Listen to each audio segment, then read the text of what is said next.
a river which offers no apologies for its discontent with people who do not know it. This is where the giant serpent continues to live deep down under the ground in a vast network of limestone aquifers. They say its being is porous. It permeates everything. It is all around in the atmosphere and is attached to the lives of the river people like skin. This tidal river snake of flowing mud takes in breaths of a size that is difficult to comprehend. Imagine the serpent's breathing rhythms as the tide flows inland, edging towards the spring waters nestled deeply in the gorges of an ancient limestone plateau, covered with rattling grasses dried yellow from the prevailing winds. Then, with the outward breath, the tide turns and the serpent flows back to its own circulating mass of shallow waters in the giant water basin in a crook of the mainland whose sides separate it from the open sea. To catch this breath in the river, you need the patience of one who can spend days doing nothing.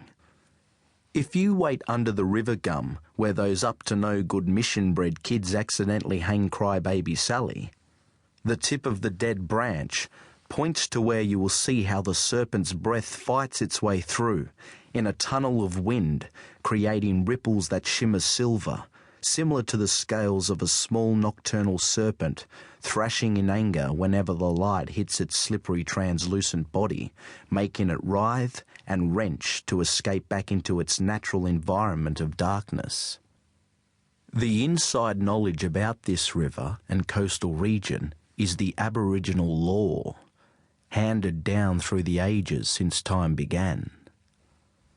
Otherwise, how would one know where to look for the hidden underwater courses in the vast flooding mud plains full of serpents and fish in the monsoon season? Can someone who did not grow up in a place that is sometimes underwater, sometimes bone dry, know when the trade winds blowing off the southern and northern hemispheres will merge in summer? Know the moment of climactic change better than they know themselves? Who fishes in the yellow-coloured monsoonal runoff from the drainages, with sheets of deep water pouring into the wide rivers, swollen over their banks, filling vast plains with floodwaters? The cyclones linger and regroup. The rain never stops pouring, but the fat fish are abundant.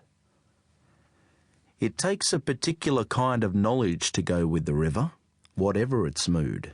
It is about there being no difference between you and the movement of water as it seasonally shifts its tracks according to its own mood.